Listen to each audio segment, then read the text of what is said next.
بسم الله. الحمد لله رب العالمين والصلاة والسلام على سيد الأنبياء والمرسلين وعلى آله وصحبه أجمعين أما بعد. آج انشاءاللہ اللہ رب العزت کی توفیق سے سورۃ الانعام کے مضامین کا مختصر خلاصہ اور اس میں اللہ رب العزت نے جو ہمارے لیے نصائح اور اسباق رکھے ہیں ان کو اختصار کے ساتھ بیان کیا جائے گا۔ اللہ تعالیٰ سے دعا ہے کہ اللہ تعالیٰ ہمیں قرآن کریم کا مکمل فہم نصیب فرمائے اور اس کے مطابق اپنے عمل کو ہمیں درست کرنے کی توفیق عطا فرمائے۔ قرآن کریم کی یہ صورت اللہ رب العزت نے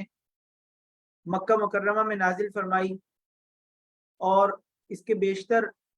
حصے اور بیشتر آیات ان مضامین پر مشتمل ہیں جن کا تعلق مشرکین مکہ کے نبی اکرم صلی اللہ علیہ وسلم سے کیے جانے والے مکالمات اور اسی طریقے سے ان کی بت پرستی کی مختلف زمانہ جاہلیت کی رسومات اور ان کی بری عادتوں کے بیان پر یہ آیات مشتمل ہیں۔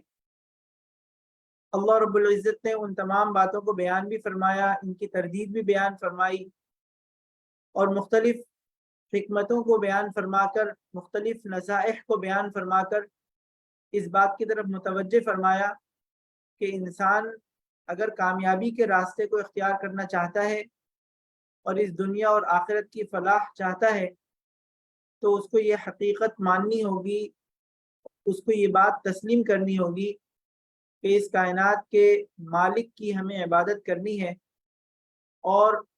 اللہ رب العزت کی احکامات کی ہمیں تعمیل کرنی ہے اور نبی اکرم صلی اللہ علیہ وسلم کی سنتوں کے اوپر عمل کرنا ہے۔ چنانچہ وہ مختلف باتیں جو قرآن کریم کی ان آیات کے اندر اللہ رب العزت نے بیان فرمائی ہیں، ان کا خلاصہ یہ ہے کہ نبی اکرم صلی اللہ علیہ وسلم کے سے انہوں نے مطالبات کیے، جن میں سے چند مطالبات میں سے مشہور باتیں یہ ہیں جو قرآن کریم کی ان آیات میں اللہ تعالیٰ نے بیان فرمائی ہیں کہ انہوں نے کہا کہ آپ کے ساتھ کوئی فرشتہ کیوں نہیں موجود، کہ وہ فرشتہ ہوتا جو ہمارے لیے ایک نشانی ہوتا جس کو دیکھ کر ہم اس بات کے یقین کر لیتے کہ آپ واقعتاً اللہ کے نبی ہیں۔ اللہ رب العزت نے فرمایا کہ یہ ان کی طرف سے جو بھی اس طریقے کے مطالبات آ رہے ہیں، اگر آپ ان کے مطالبات مان بھی لیں گے تب بھی یہ لوگ آپ کے اوپر ایمان نہیں لائیں گے۔ چنانچہ قرآن کریم میں اللہ رب العزت نے فرمایا اور نبی اکرم صلی اللہ علیہ وسلم نے فرمایا ما عندی ما تستعجلون به ان الحکم الا للہ۔ اللہ تعالیٰ نے قرآن کریم میں آیت نازل فرمائی کہ نبی اکرم صلی اللہ علیہ وسلم نے فرمایا کہ آپ ان سے کہہ دیجئے ما عندی ما تستعجلون به، جس چیز کا تم مجھ سے مطالبہ کرتے ہو، جس چیز کا تم مجھ سے جلدی مطالبہ کرتے ہو، اس کو وقوع پذیر کرنے کے لیے میرے پاس کوئی اختیار نہیں ہے، یہ تمام چیزوں کے فیصلے اللہ رب العزت کے پاس ہیں۔ چنانچہ یہ وہ آیات ہیں جن کے اندر جو اس جواب میں نازل ہوئی کہ مشرکین مکہ یہ کہتے تھے کہ اگر ہم غلطی پر ہیں، گمراہی پر ہیں اور آپ ہمیں اس بات سے ڈرا رہے ہیں کہ آخرت میں اللہ رب العزت کی طرف سے آزمائش ہوگی اور ہمیں عذاب سہنا ہوگا، تو آپ ہمیں وہ عذاب ابھی لا کے دکھا دیں اور ہمارے اوپر عذاب نازل کر کے دکھا دیں۔ تو اس کے جواب میں اللہ رب العزت نے قرآن کریم کی آیات اس مقام پر بھی اور کئی مقامات پر بیان فرمایا کہ اللہ تعالیٰ نے فرمایا کہ بھائی یہ اللہ تعالیٰ نے جو تمہیں مہلت دی ہے، یہ مہلت در حقیقت تمہارے لیے ایک امتحان اور آزمائش ہے۔ یہ مہلت در حقیقت اس کو امتحان سمجھا جائے، آزمائش سمجھا جائے، یہ مہلت کسی بھی طور پر انعام نہیں شمار کی جا سکتی، اس لیے کہ صرف اور صرف وہ چیزیں اللہ رب العزت کے فضل سے انعام شمار کی جا سکتی ہیں جو اللہ تعالیٰ کی اطاعت کے ساتھ ہوں۔ وہ تمام نعمتیں جو اس دنیا کے اندر، وہ تمام وسائل جو اللہ رب العزت نے اس دنیا میں عطا فرمائے ہیں کسی بھی انسان کو، اگر وہ تمام نعمتیں اور وہ تمام وسائل اللہ تعالیٰ کی انعامات، اللہ تعالیٰ کی احکامات کی تعمیل کے ساتھ ہیں تو وہ تمام نعمتیں اللہ رب العزت کی رحمت ہیں، اور وہ تمام نعمتیں خدا نہ خواستہ اگر اللہ تعالیٰ کی نافرمانی کے ساتھ ہیں تو وہ تمام چیزیں امتحان اور آزمائش ہیں جس کا آخرت میں انسان کو حساب دینا ہوگا۔ تو یہ آیات اللہ رب العزت نے قرآن کریم میں بیان فرمائی، اور اسی طریقے سے قرآن کریم کی ان آیات میں اللہ تعالیٰ نے یہ بھی بیان فرمایا کہ اگر آپ ان کو سمجھانے کے لیے اگر آپ کوئی لکھا ہوا کلام بھی لے آئیں گے آسمان سے، جس کو وہ چھو کر ٹچ کر کے دیکھ بھی سکیں، جس کی وہ تصدیق بھی کر سکیں کہ واقعتاً انسان کا لکھا ہوا صحیفہ نہیں ہے بلکہ یہ آسمان سے اترا ہوا صحیفہ ہے، تب بھی یہ اس کو دیکھ کر بھی یہ لوگ ایمان نہیں لائیں گے، اس لیے کہ ان کے دلوں پر اپنی ضد اور عناد کی پٹی ایسی بندھی ہوئی ہے کہ حق بات ان کے دماغ میں گھس نہیں رہی۔ قرآن کریم کی ان آیات میں اللہ رب العزت نے یہ اسلوب بھی بیان فرمایا کہ وَلَا تَسُبُّوا الَّذِينَ يَدْعُونَ مِن دُونِ اللَّهِ، کہ وہ انسان جو دعوت کے راستے پر ہے، وہ انسان جو لوگوں کو نیکی کی تلقین کر رہا ہے، اور جیسا کہ گزشتہ اسباق میں ہم نے یہ بات سمجھی تھی کہ اللہ رب العزت نے امر بالمعروف نہی عن المنکر، نیکی کی تلقین اور برائی سے بچنے کا جو فریضہ ہے، برائی سے بچنے کی تلقین کرنے کا جو فریضہ ہے، اس کو ہر انسان کے ذمے رکھا ہے، اور ہر انسان کے ذمے امر بالمعروف اور نہی عن المنکر کا وہ درجہ، اپنی زیر کفالت لوگوں کے لیے وہ تلقین، وہ نصائح جن کو کرنا لازم اور ضروری ہے، اس درجے کے لیے ان امر بالمعروف اور نہی عن المنکر کا جو فریضہ ہے وہ فرض کے درجے میں ہے، لازم کے درجے میں۔ تو لہٰذا چونکہ ایک شخص جب اپنی اس فریضے کو پورا کرنے کے لیے، اللہ تعالیٰ کے اس حکم کو پورا کرنے کے لیے جب گفتگو کرتا ہے تو بعض اوقات بحث بھی ہوتی ہے، بعض اوقات سخت باتیں بھی ہوتی ہیں۔ قرآن کریم کی ان آیات میں اللہ رب العزت نے یہ اصول بیان فرما دیا، وَلَا تَسُبُّوا الَّذِينَ يَدْعُونَ مِن دُونِ اللَّهِ، کہ تم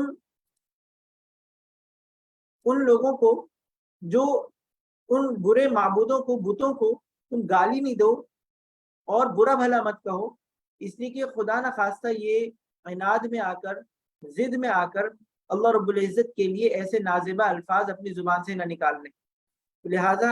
یہ بھی اصول بیان فرما دیا گیا کہ جب انسان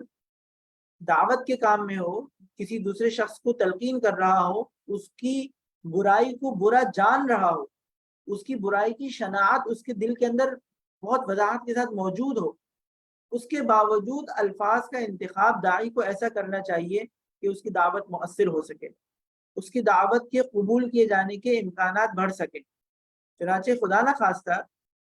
جو قرآن کریم کی اس آیت کے اندر اللہ رب العزت نے یہ بات بیان فرمائی ہے کہ وَلَا تَسُبُّوا الَّذِينَ يَدْعُونَ مِن دُونِ اللَّهِ فَيَسُبُّوا اللَّهَ عَدْوًا بِغَيْرِ عِلْمٍ، کہ تم ان بتوں کو برا بھلا اور گالی مت دو، سب کے الفاظ اور ایسے الفاظ نہ نکالو۔ خدا نہ خواستہ یہ حکم اس لیے ہرگز نہیں دیا گیا کہ ان کے ان برے عقائد کی کوئی توثیق، تائید یا اس کو کوئی وزن دینا مقصود ہے، بلکہ صرف اور صرف اس لیے تاکہ انسان کی دعوت مؤثر ہو سکے، صرف اور صرف اس لیے کہ عداوت کی وجہ سے، دشمنی کی وجہ سے وہ لوگ جواباً، عناداً اللہ رب العزت کی بارگاہ میں کوئی گستاخی کے کلمات نہ نکال لیں۔ تو آج کی ان آیات کے اندر جو اللہ رب العزت نے جو آیات نازل فرمائی، اس پوری صورت کے اندر مختلف مقامات کے اوپر یہ مضامین بیان فرمائے کہ مکہ مکرمہ میں مشرکین مکہ کی جو یہ عادت تھی کہ بات بے بات کے اوپر مختلف مطالبات، مختلف معجزات کا مطالبہ جو کرتے تھے، اللہ رب العزت نے قرآن کریم کی ان آیات کے اندر یہ نبی اکرم صلی اللہ علیہ وسلم کو یہ تسلی بھی بیان فرما دی کہ اگر یہ معجزات آ بھی جائیں گے تو یہ لوگ ایمان نہیں لائیں گے۔ دوسری ایک اور اہم بات ہے، وہ یہ ہے کہ اللہ رب العزت کا طریقہ یہ ہے کہ جب بھی کسی قوم کے مطالبے کے بعد آنے والے معجزات جب پیش کر دیے گئے ہیں تو اس کے بعد اگر وہ قوم اس معجزے کو نہیں مانتی تو اللہ رب العزت کی طرف سے سزا کے طور پر ایک ایسا عذاب نازل ہوتا ہے جو کہ عمومی ہوتا ہے، اور وہ تمام لوگ جو اس وقت مخاطبین ہوتے ہیں وہ سب اس عذاب کا، منکرین کافرین اس عذاب کا شکار ہو جاتے ہیں۔ چنانچہ انبیاء کرام علیہ السلام کے واقعات سے اس کی تائید ملتی ہے، اور یہی اللہ رب العزت کا طریقہ ہے، کیونکہ اللہ رب العزت کی حکمت بالغہ سے نبی اکرم صلی اللہ علیہ وسلم کے سامنے جو کفار مکہ، مشرکین مکہ موجود تھے جن کو دعوت دی جا رہی تھی، ان کے اوپر عمومی عذاب نازل کرنا اللہ تعالیٰ کی حکمت میں نہیں تھا، اللہ تعالیٰ کی مشیت اس کے مطابق نہیں تھی۔ مشیتاً اللہ تعالیٰ کو یہ بات اللہ تعالیٰ کو مقصود نہیں تھی کہ ان کے اوپر عمومی عذاب نازل کیا جائے، حالانکہ وہ گمراہی پر تھے، بت پرستی پر تھے۔ نبی اکرم صلی اللہ علیہ وسلم اور ان کے رفقا صحابہ اکرام رضوان اللہ علیہ مجمعین کو طرح طرح کی مکہ مکرمہ میں اذیتیں دے رہے تھے، لیکن اس کے باوجود چونکہ اللہ رب العزت کی حکمت بالغہ میں یہ بات تھی، تو اس لیے ان کے معجزات مطالبہ بار بار مطالبے کے باوجود اللہ رب العزت نے ان کے من پسند اور مطلوبہ معجزات اللہ رب العزت نے نازل نہیں فرمائے، بلکہ اس کے جواب میں قرآن کریم کی ایسی حکیمانہ آیات، ایسی نصائح سے بھرپور آیات نازل فرمائی کہ کوئی بھی شخص جو اپنی آنکھوں سے عینات کی پٹی ہٹا کر ان آیات کو پڑھے تو اس کے سامنے حقیقت واضح ہو جاتی ہے، اور اللہ رب العزت کے جو قدرت کی نشانیاں واضح ہو جاتی ہیں جو اس بات پر دلالت کر رہی ہیں کہ اللہ رب العزت کی وحدانیت کے ساتھ عبادت کے لائق ہے۔ قرآن کریم کی انہی آیات کے اندر اللہ رب العزت نے توحید کا بیان بھی فرمایا ہے کہ اللہ رب العزت نے اپنی وہ نشانیاں، اپنی وہ صفات بیان فرمائی ہیں کہ ان صفات کو اگر کوئی انسان جانے، وہ کوئی انسان سمجھے، تو مکہ مکرمہ کی اس کیفیات کو اگر ذہن میں رکھیں تو ان صفات کو جان کر سمجھ کر کسی بھی انسان کے لیے اللہ رب العزت کے اوپر ایمان لانا اللہ تعالیٰ آسان فرما دیتے ہیں۔ چنانچہ جو مضامین اللہ رب العزت نے ان آیات میں بیان فرمائے ہیں، اللہ تعالیٰ نے فرمایا وَعِندَهُ مَفَاتِحُ الْغَيْبِ لَا يَعْلَمُهَا إِلَّا هُوَ، غیب کے جتنے بھی خزانے ہیں وہ اللہ تعالیٰ کے پاس ہیں جو صرف اور صرف اللہ تعالیٰ کو معلوم ہے۔ یہ تمام، کوئی پتا بھی جو گرتا ہے وہ اس کا علم بھی اللہ تعالیٰ کے پاس ہے، سمندر میں، خشکی میں، جہاں پہ بھی کوئی چیز ہوتی ہے وہ اللہ تعالیٰ کی مشیت اور اللہ تعالیٰ کے علم کے ساتھ ہوتی ہے۔ یہ تمام باتیں اللہ رب العزت نے قرآن کریم کی آیات میں بیان فرمائی، دن اور رات کا آنا جانا، اور اسی طریقے سے اللہ رب العزت نے اپنی نشانیوں کو بیان فرمایا کہ مردار سے یعنی کہ انڈوں سے کسی جاندار کا نکالنا، اور اسی طریقے سے یہ تمام چیزیں اللہ رب العزت نے اپنی قدرت کاملہ کی وہ نشانیاں بیان فرمائی ہیں جن کے اوپر غور کر کے انسان اللہ تعالیٰ کے اوپر ایمان لا سکتا ہے۔ اور ان تمام نشانیوں کو، ان تمام صفات کو جو اللہ رب العزت نے بیان فرمائی ہیں، جو باغات کی نشانیاں بیان فرمائی، ثمرات کی، پھلوں کی نشانیاں بیان فرمائی، ان تمام چیزوں کی نشانیاں بیان فرمائی جن کو اس وقت مشرکین مکہ محسوس کر سکتے تھے، جن کی ان کو فہم تھی۔ ان تمام چیزوں کی نشانیوں کو بیان فرمانے کے ساتھ ساتھ اللہ رب العزت نے حضرت ابراہیم علیہ السلام کا واقعہ بھی یہاں بیان فرمایا۔ اور حضرت ابراہیم علیہ السلام، چونکہ نبی اکرم صلی اللہ علیہ وسلم کو دین ابراہیمی پر مبعوث فرمایا گیا تھا، اور مشرکین مکہ بھی حضرت ابراہیم علیہ السلام کے دین کے پیروکار ہونے کا دعویٰ کرتے تھے، اگرچہ وہ بہت ساری گمراہیوں کا شکار تھے، بہت ساری غلط رسومات اور زمانہ جاہلیت کی بہت ساری بری رسومات کا شکار تھے، لیکن اس کے باوجود حضرت ابراہیم علیہ السلام کے دین کے اوپر عمل کرنے کا وہ دعویٰ کرتے تھے۔ چنانچہ بیت اللہ کی حفاظت بھی کرتے تھے اور حج کی ادائیگی بھی کرتے تھے، وہ غلط رسومات شامل تھی لیکن ان تمام اراکین کو، ان تمام مناسک کو وہ ادا کرتے تھے۔ چنانچہ حضرت ابراہیم علیہ السلام کا وہ واقعہ جس کے اندر انہوں نے جس کے اندر انہوں نے سورج کو، اسی طریقے سے چاند کو اور ستارے کو اپنا معبود شمار کر کے، اور یہ بات دلیل کے طور پر بیان کی اپنی قوم کے سامنے، اور بالآخر انہوں نے یہ کہا کہ جو چیزیں غروب ہو جاتی ہیں وہ تمام چیزیں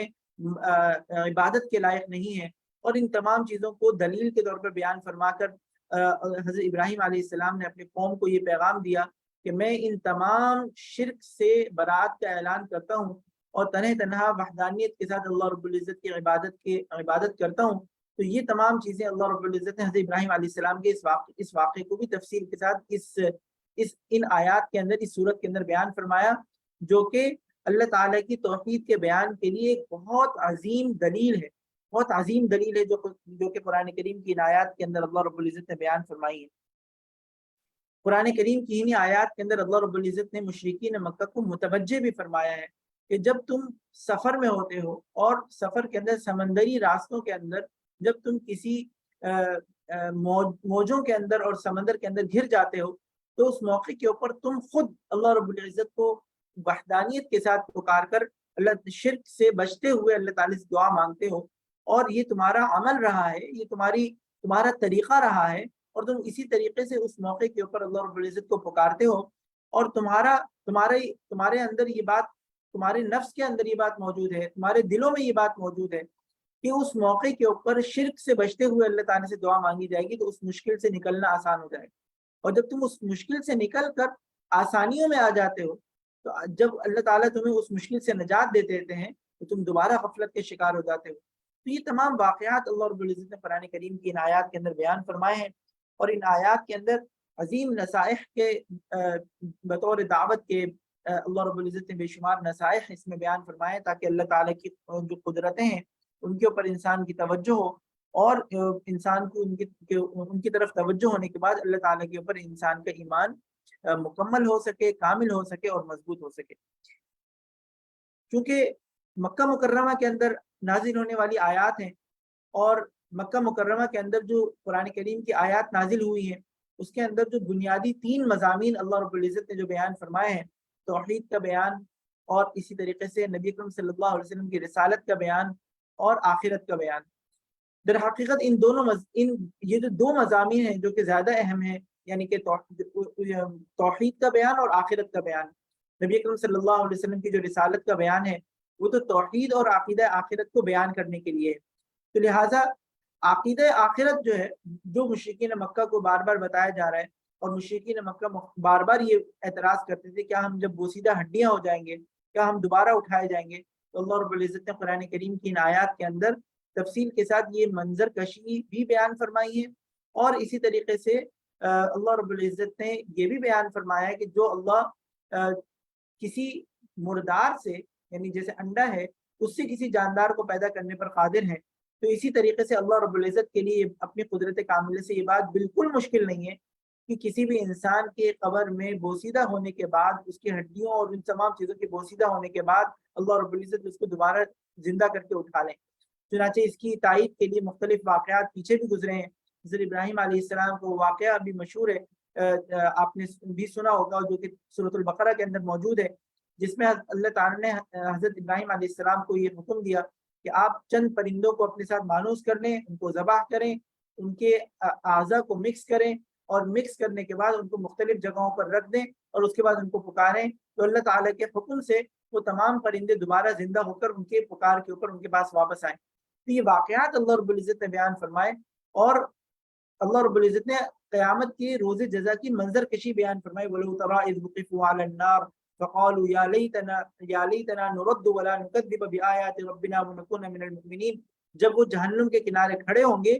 تو اس موقع کے اوپر حسرت سے کہیں گے کاش ہم یہاں سے ایک دفعہ واپس چلے جائیں، تو اس کے بعد ہم ایمان اختیار کریں گے اور ہرگز شرک نہیں کریں گے۔ تو اللہ رب العزت پہلے سے اس موقع کے اوپر ان کی زبان سے ادا ہونے والے جملوں کو اللہ رب العزت یہاں پہ بیان فرما رہے ہیں کہ اس وقت تم حسرت کے شکار ہوگے، اور حسرت کے شکار ہو کے جب تم ان تمام اللہ رب العزت کے ان احکامات اور ان تمام وعدوں اور ان تمام وعدوں کا بھی مشاہدہ کر سکو گے اور وعیدوں کا بھی مشاہدہ کر سکو گے، لوگوں کو کامیاب ہوتا ہوا جنت میں جاتا ہوا دیکھ سکو گے، اور اسی طریقے سے جو لوگ ناکام ہیں وہ ان کی جہنم کی جو وعیدیں ہیں اس کا تو مشاہدہ کر رہے ہوگے، تو آگ کے اوپر، جہنم کے اوپر جب داخل ہو رہے ہوں گے اس وقت ان کی زبان سے نکلے گا کہ کاش ہم ایک دفعہ واپس لوٹائے جائیں۔ جب ہم واپس لوٹائے جائیں گے تو اب تو ہمیں یقین آ گیا، اور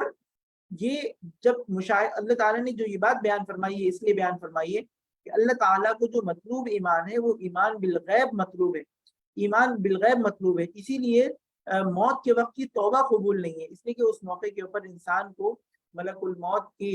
حاضری کا انسان کو آگاہی ہو جاتا ہے۔ قرآن کریم میں اللہ تعالیٰ نے فرمایا کہ جب کسی کی موت وفات کا بالکل وقت نزع کا عالم آ جائے تو اس وقت توبہ کا دروازہ بند ہو جاتا ہے، اس سے پہلے توبہ کا دروازہ کھلا ہے، لیکن اگر موت کے آثار شروع ہو جائیں تو اس کے بعد توبہ کا دروازہ بند ہو جاتا ہے۔ وجہ کیا ہے؟ وجہ یہ ہے کہ موت کے آثار شروع ہوتے ہی انسان کے مشاہدات شروع ہو جاتے ہیں، انسان ان چیزوں کا معائنہ اور مشاہدہ شروع کر لیتا ہے جن چیزوں کے اوپر اس سے پہلے، اس حالت سے پہلے اس کا ایمان بالغیب ہوتا ہے یا خدا نخواستہ اس کے اوپر ایمان نہیں ہوتا۔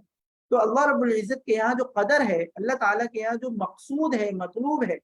جس چیز کے اوپر ایمان لانا مقصود ہے وہ ایمان بالغیب ہے،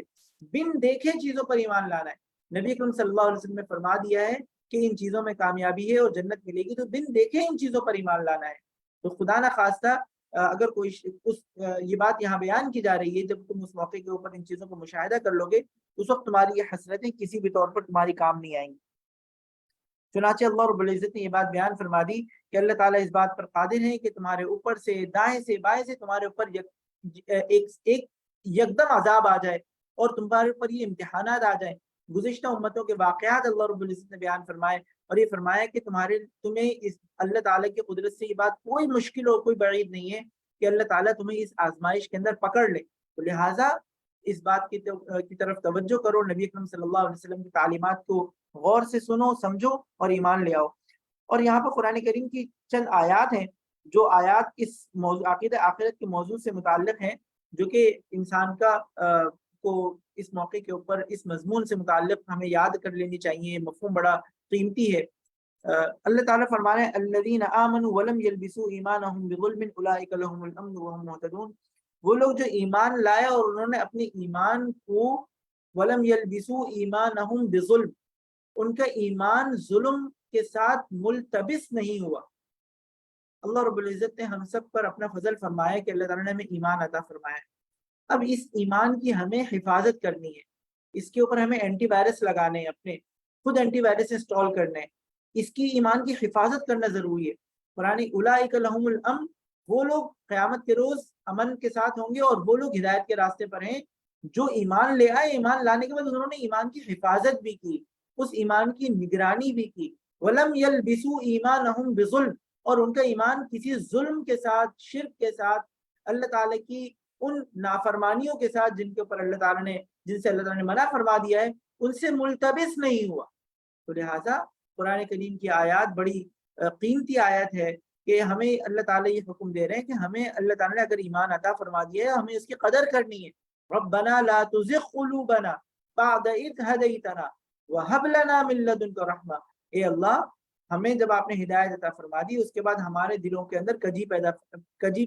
پیدا نہ ہونے دیجیے۔ لا تزغ قلوبنا، جب ہدایت ہمیں مل گئی تو اب ہمارے دلوں کے اندر کوئی ٹیڑھ پن، کوئی کجی، کوئی ایسی نافرمانی کے ایسے خیالات پیدا نہ ہوں جو ہمیں ہدایت کے راستے سے ڈگمگا دیں، ہدایت کے راستے سے ہمیں باہر نکال دیں۔ تو ہمیں اس بات کی طرف توجہ کرنی چاہیے، اللہ رب العزت نے جو ایمان کی نعمت عطا فرمائی ہمیں اس کی حفاظت کرنی ہے۔ دوسری بات جو کہ مشرکین مکہ کو مخاطب کر کے اللہ تعالیٰ نے فرما دی ہے، یہ مشرکین مکہ جس طریقے سے آج اپنی قوت محسوس کرتے تھے، آج مشرکین جس وقت یہ قرآن کریم کی آیات نازل ہو رہی ہیں، مشرکین مکہ کی جو جماعت تھی وہ مضبوط بھی تھی، پاورز میں بھی تھے، ان کی اسٹیٹ کی پاورز بھی تھی ان کے پاس، انہوں نے ریاستی طاقت بھی استعمال کی نبی اکرم صلی اللہ علیہ وسلم کے خلاف، نبی اکرم صلی اللہ علیہ وسلم کو ایذا بھی دی، نبی اکرم صلی اللہ علیہ وسلم کو مکہ مکرمہ میں جسمانی تکالیف بھی دی، مارا بھی، پیٹا بھی، زخم بھی لگائے۔ تمام روایات کے اندر وہ تمام واقعات موجود ہیں جن کا مطالعہ کیا جا سکتا ہے۔ تو انہوں نے وہ اسٹیٹ کی، ریاست کی، قبائل کی تمام طاقتیں نبی اکرم صلی اللہ علیہ وسلم کے خلاف استعمال کی۔ لہٰذا ان کے دل و دماغ میں یہ بات تھی کہ ہم تو اتنے پاورز میں ہیں، ہمیں کیا ہوگا، ہمیں کیسے تکلیف پہنچائی جائے گی، ہمیں کیسے عذاب ہوگا۔ اللہ رب العزت نے اصول بیان فرما دیا، فرمایا وَلَقَدْ جِئْتُمُونَا فُرَادَىٰ كَمَا خَلَقْنَاكُمْ أَوَّلَ مَرَّةٍ، یاد رکھنا قیامت کے روز جب اللہ تعالیٰ کی بارگاہ میں حاضر ہوگے تو جماعت بنا کے نہیں آ سکتے، تم اس وقت اکیلے اکیلے ہی آؤ گے اپنا اپنا حساب دینے، اپنا اپنا احتساب ہر انسان کا الگ ہوگا، گروپ کے ساتھ نہیں ہوگا۔ تو خدا نہ خاصا اگر تمہارے دلوں میں دماغ میں یہ بات ہے کہ ہم سب مل کر جائیں گے اور کوئی ہمیں کچھ نہیں کر سکے گا، تو اللہ رب العزت نے فرمایا کہ تم اکیلے ہی آؤ گے، جیسے کہ تم اکیلے پیدا کیے گئے تھے، جیسے اللہ تعالیٰ نے تمہیں تنہا پیدا کیا تھا، اکیلے ہی پیدا ہوئے تھے، اسی طریقے سے تم تنہا ہی اللہ تعالیٰ کی بارگاہ میں حساب دینے کے لیے حاضر ہوگے۔ تو لہٰذا ان مشرکین مکہ کو یہ بات سمجھائی گئی مختلف مثالوں کے ساتھ، ان حکمتوں کے ساتھ، نصائح کے ساتھ، تاکہ وہ دین اسلام کے اوپر آ جائیں۔ قرآن کریم کی ان آیات کے اندر اللہ رب العزت نے اپنی نازل کردہ کتاب کی تعریفات بھی بیان فرمائی، اس کی طرف متوجہ بھی فرمایا کہ یہ کتاب ایسی ہے جو ہم نے نازل کی ہے، یہ گزشتہ انبیاء کرام علیہ السلام کے اوپر نازل ہونے والی کتاب کی تصدیق بھی کرتی ہے، اور اسی طریقے سے اس کے اندر نصائح بھی ہیں، یہ برکت والی کتاب ہے۔ چنانچہ اللہ رب العزت ہمیں قرآن کریم کی قدر کرنے کی بھی توفیق عطا فرمائے، اور قرآن کریم کی ان آیات کے اوپر عمل کرنے کی بھی توفیق عطا فرمائے۔ سورۃ الانعام کے آخر کے اندر اللہ رب العزت نے کچھ نصائح بیان فرمائی ہیں، اور وہ نصائح بڑی قیمتی ہیں۔ اللہ تعالیٰ نے قرآن کریم کی ان آیات کے اندر جن کا آغاز یہاں سے ہو رہا ہے، اعوذ باللہ من الشیطان الرجیم، بسم اللہ الرحمن الرحیم، قل تعالوا اتل ما حرم ربكم عليكم الا تشركوا به شيئا وبالوالدين احسانا ولا تقتلوا اولادكم من املاق نحن نرزقكم واياهم ولا تقربوا الفواحش ما ظهر منها وما بطن وَلَا تَقْتُلُوا النَّفْسَ الَّتِي حَرَّمَ اللَّهُ إِلَّا بِالْحَقِّ ذَلِكُمْ وَصَّاكُمْ بِهِ لَعَلَّكُمْ تَعْقِلُونَ۔ قرآن کریم کی ان آیات میں اللہ تعالیٰ یہ فرما رہے ہیں، اور چونکہ جیسے کہ میں نے عرض کیا یہ آیات مکہ مکرمہ میں نازل ہوئی ہیں، اللہ تعالیٰ فرما رہے ہیں ان سے کہو کہ آؤ میں تمہیں پڑھ کر سناؤں کہ تمہارے پروردگار نے کون سی باتیں تم پر حرام کی ہیں، اور اللہ تعالیٰ نے یہ باتیں حرام کی ہیں کہ اللہ تعالیٰ کے ساتھ کسی کو شریک نہ ٹھہراؤ، والدین کے ساتھ اچھا سلوک کرو، غربت کی وجہ سے اپنے بچوں کو قتل نہ کرو، ہم تمہیں بھی رزق دیں گے اور ان کو بھی، بے حیائی کے کاموں کے پاس بھی نہ پٹکو، وہ بے حیائی کی گناہ کی باتیں چاہے ظاہراً ہو یا چھپی ہوئی ہوں، چاہے خدا نہ خواستہ ما ظہر منہا وما بطن، جو کہ بے حیائی کی کھلی کھلی باتیں ہوں یا چھپی ہوئی ہوں، ان تمام چیزوں سے بچو، اور جس جان کو اللہ تعالیٰ نے حرمت اور احترام عطا فرمایا اسے بغیر کسی برحق وجہ کے قتل نہ کرو، یہ وہ باتیں ہیں جن کے اللہ تعالیٰ نے تاکید بیان فرمائی ہے۔ اس کے بعد اگلی آیت میں فرمایا کہ یتیم کے مال کے قریب نہ جاؤ الا یہ کہ اس کے ایسے طریقے سے جو یتیم کے حق میں بہترین ہو۔ یتیم کے مال کے ساتھ ہمیں کیا احکامات اللہ رب العزت نے بیان فرمائے وہ ہم اس سے پہلے سورۃ النساء کے اندر سمجھ چکے ہیں۔ اگلا حکم بیان فرمایا ناپ تول انصاف کے ساتھ پورا پورا کیا کرو، اور اس کے بعد فرمایا کہ اللہ تعالیٰ کسی بھی شخص کو اس کی طاقت سے زیادہ تکلیف نہیں دیتا، اور جب بھی کوئی بات کہو تو انصاف سے کام لو۔ سورۃ النساء کے اندر اللہ تعالیٰ نے بات بیان فرمائی تھی کہ جب بھی تم محاکمہ کرو، وَإِذَا حَكَمْتُمْ بَيْنَ النَّاسِ أَن تَحْكُمُوا بِالْعَدْلِ، جب تمہارے ذمے کوئی محاکمہ آئے، فیصلہ کرنے کے لیے تمہارے سامنے کوئی آئے تو تمہیں عدل سے کام لینا ہے۔ قرآن کریم کی ان آیات کے اندر اس آیت میں اللہ تعالیٰ نے اس کو ایکسٹینڈ کر دیا، جیسے کہ مختلف جگہوں کے اوپر عدل کی کے الفاظ اللہ تعالیٰ نے بیان فرمائے، یہاں پر فرمائے وَإِذَا قُلْتُمْ فَعْدِلُوا، اپنی زبان سے نکلنے والے اقوال الفاظ میں بھی تمہیں عدل سے کام لینا ہے۔ عدل صرف اور صرف عدالتوں میں نہیں ہوتا، عدل صرف اور صرف پولیس میں نہیں ہوتا، عدل صرف اور صرف آربٹراج کے موقع کے اوپر نہیں ہوتا، عدل اپنی گفتگو میں بھی کرنا ہے، عدل اپنے معاملات میں بھی کرنا ہے، محاکمات میں بھی کرنا ہے، مقدمات میں بھی کرنا ہے، اپنی گھریلو زندگی میں بھی کرنا ہے، ازواج کے ساتھ بھی کرنا ہے، بچوں کے ساتھ بھی کرنا ہے۔ یہ ہم پچھلی آیات کے اندر تشریح اس کی ہم سمجھ چکے تھے کہ بچوں کے اندر اگر کوئی تقسیم کر رہے ہیں اس میں بھی عدل سے کام لینا ہے، کوئی بھی ایسی ترجیحات نہیں دینی جس سے بچوں کے اندر احساس محرومی، احساس کمتری یا ایک دوسرے کے اوپر ایسی فوقیت محسوس ہو جو کہ بلا وجہ ہو۔ بعض ترجیحات ایسی ہوتی ہیں جن کی کوئی نہ کوئی وجہ ہوتی ہے، اس کا ذکر نہیں ہے، لیکن اگر کوئی بلا وجہ کوئی ترجیحات ہیں، اور جیسے کہ نبی اکرم صلی اللہ علیہ وسلم کے سامنے حضرت نعمان ابن بشیر رضی اللہ تعالیٰ عنہ نے واقع پیش کیا تھا کہ میں اپنے بچے کو یہ مال ہدیے میں دینا چاہتا ہوں، آپ اس کے اوپر گواہ بن جائیں۔ نبی اکرم صلی اللہ علیہ وسلم نے فرمایا کہ یہ تمہارا یہ عمل ظلم ہے، اس لیے کہ تم دوسرے بچوں کو اتنا ہی ہدیہ نہیں دے رہے، تو بچوں کے درمیان بھی عدل کرنا ہے، اپنی گفتگو میں بھی عدل کرنا ہے۔ اس کے بعد اگلا جملہ انسان کو جو جس میں پھسل سکتا ہے انسان، جس سے انسان گمراہی کا شکار ہو سکتا ہے، جس سے غلطی واقع ہو سکتی ہے، فرمایا وَإِذَا قُلْتُمْ فَعْدِلُوا وَلَوْ كَانَ ذَا قُرْبَىٰ، اور جب بھی کوئی بات کہو تو انصاف سے کہو، چاہے معاملہ اپنے قریبی رشتہ دار کا ہو۔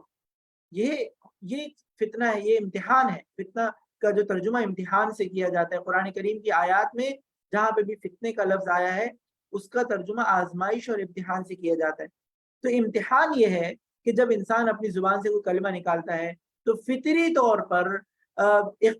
غیر اختیاری طور پر انسان کی یہ خواہش ہوتی ہے کہ میں اپنے رشتہ دار کی حمایت کروں، اور چاہے وہ حق پر ہے، غلطی پر ہے، دونوں صورتوں میں انسان کی دل کے اندر ایک خواہش پیدا ہو جاتی ہے کہ میں نے اس کو سپورٹ کرنا ہے، میں نے اس کی مدد کرنی ہے، اس لیے کہ یہ میرا خاندان کا ہے۔ اللہ رب العزت نے فرمایا کہ یہ کرنا غلط ہے، یہ ظلم ہے کہ کوئی شخص اپنے رشتہ دار کو غلط میں سپورٹ کرے، اس کی غلطی میں سپورٹ کرے، غلطی میں اس کی مدد کرے، اس کے غلط ہونے کے باوجود اس کا مقدمہ لڑے، یہ غلطی ہے، ظلم ہے۔ وَإِذَا قُلْتُمْ فَعْدِلُوا وَلَوْ كَانَ ذَا قُرْبَىٰ، اگرچہ وہ تمہارا رشتہ دار ہو پھر بھی تم غلط چیز میں اس کی حمایت نہیں کر سکتے، غلط چیز میں تم اس کی سپورٹ نہیں کر سکتے، تمہارے ذمہ لازم ہے کہ تم اس کو صحیح بات کی رہنمائی کرو اور اس کو غلطی سے بچاؤ۔ وَبِعَهْدِ اللَّهِ أَوْفُوا، اور اللہ کے عہد کو پورا کرو۔ اللہ تعالیٰ تمہیں یہ وہ باتیں ہیں جن کی اللہ تعالیٰ نے تاکید کی ہے تاکہ تم نصیحت قبول کرو۔ اور اس کے بعد اللہ تعالیٰ نے فرمایا کہ وَأَنَّ هَذَا صِرَاطِي مُسْتَقِيمًا فَاتَّبِعُوهُ، یہ جو نصیحتیں بیان فرمائی اے اللہ کے نبی صلی اللہ علیہ وسلم، آپ ان کو بتا دیجئے کہ یہ میرا سیدھا سیدھا راستہ ہے، اس کے پیچھے چلو۔ صراط مستقیم، اللہ تعالیٰ اس کی ہمیں رہنمائی عطا فرما دے، اس کے بہذا صراط مستقیما فاتبعوه ولا تتبعوا السبل فتفرق بكم عن سبیلہ، اور ان دوسرے راستوں کے پیچھے نہ پڑو، وہ تمہیں اللہ کے راستے سے الگ کر دیں گے۔ وہ حدیث مبارکہ کا مفہوم ہمیں ذہن میں مستحضر کرنا چاہیے۔ نبی کریم صلی اللہ علیہ وسلم نے مثال سے بیان فرمائی، لکیر کھینچی مٹی میں تاکہ یہ سیدھا راستہ اللہ کی طرف جا رہے ہیں۔ ہر تھوڑی دیر کے بعد شیطان دوسرے راستے کی طرف بھٹکانے کے لیے موجود ہے، کئی راستے، شاخیں، برانچز نکل رہی ہیں جو اللہ کے راستے سے انسان کو ڈائیورٹ کرنے کے لیے موجود ہیں۔ کامیابی صرف سیدھے راستے میں ہے، ادھر ادھر جو ڈائیورژن ہے، ادھر ادھر جو دوسرے